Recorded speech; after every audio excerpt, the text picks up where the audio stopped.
Hi, I'm Larry Okrend, and I'd like to show you how to make a tapered hexagonal lamp base, starting with plain stock and then going to a blank and of course eventually to the lamp itself. And the way you do it is with a tapering jig on a bandsaw, which is quite simple and easy to use. The first step in creating a hexagon is to use your wood as a guide. And you find the center point with your compass and set the wing so it goes all the way to the edges. That way you'll get the maximum usage out of your stock. Now that you have that established, you find the center point on a piece of paper, draw a circle,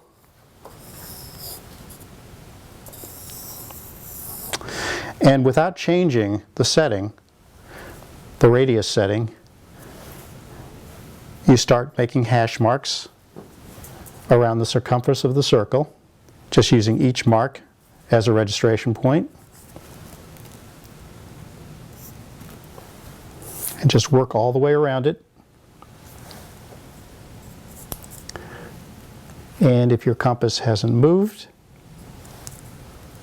and I hope my compass hasn't moved here, you'll get 6 marks that are equal spaced. The next step is simply to connect the lines, the dots that you've established. Just work your way around. So you have a hexagon. And once you have that, you can use a utility knife and cut it out and make yourself a pattern like this. As you can see, I've already used the pattern to trace the hexagon on the top of the stock. But I've also measured in 3/4 of an inch from each edge to draw a smaller hexagon, which is the top of the lamp, which defines the taper. The next thing I'm going to do is cut this stock to a hexagon, a straight hexagon on the bandsaw by tilting the table. I'll probably need to tweak each cut a little bit and align it just a little bit before I make each cut. So you want to stop the saw, check it, and then make your next cut.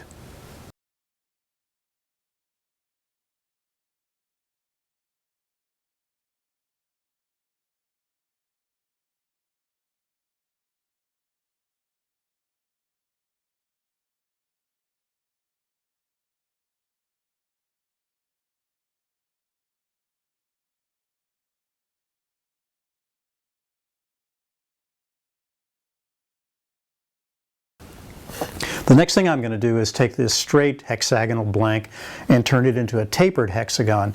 And the way I do that is with this jig. And the jig rides in the saw's miter slot. You can see that there. And basically you have 2 pivoting end caps that capture the workpiece.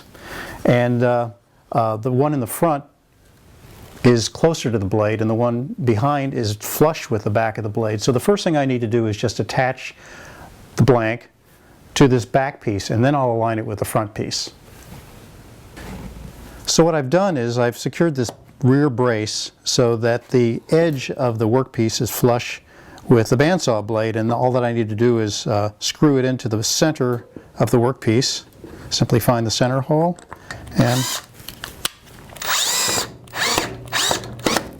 and that's it for this end. So the next step is to simply bring the front of the workpiece up to the blade, rotate the whole thing on the back bracket so that it aligns with the inside hexagon, and then I'll attach the front bracket to hold it in place. The second screw is just to hold the hexagon in place to keep it from rotating while you make the cut. You don't have to drive it very far, just enough to keep it from turning, that's all. Now that the blank is secured in the jig, I can make my 6 sequential taper cuts just simply by making a cut, rotating, making the next one, and so on.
So now that you've seen how easy it is to use this tapering jig to make a hexagonal lamp base, you should probably give it a try in your shop. I hope you enjoy it.